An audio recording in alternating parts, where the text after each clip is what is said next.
create a service booking for a customer, we go to the Services module and then go to Service Bookings New. The coolbar to the right of the screen will guide us through what we need to do next, which is to assign an employee who is the employee who is taking in the items or item for service, and then look for the customer.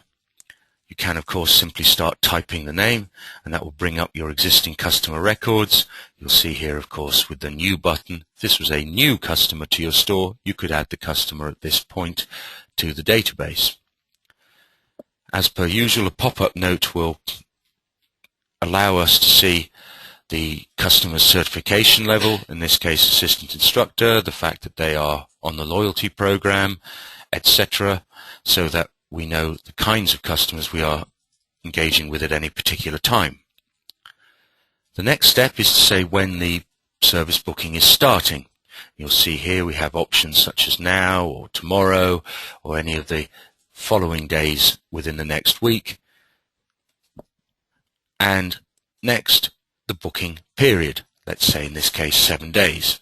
You'll notice though that were this any other date or time, you're not constricted just by those shortcuts, but you can enter dates as so using the calendar or the up and down arrows on your keyboard. So now we know which customer is bringing these items to us, so let's enter those items. Again to the toolbar, and what we see here is a list of the stock types or stock items that a customer has ever bought from us that we have marked as being needing to have a service, or has in the past, although perhaps not bought from us, has brought in for service. So if I go to regulator here, this now lists those items that fall under that stock type owned by this particular customer.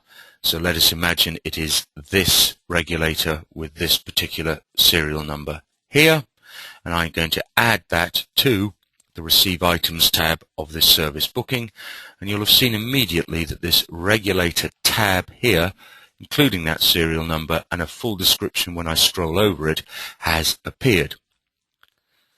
Now, to give you an indication of what happens when it is a new item, one that Eve does not have on the database already, we go to New Item, and we can enter in, again, let's say this is another type of regulator that's been brought in. We can enter in the details of that equipment item right now.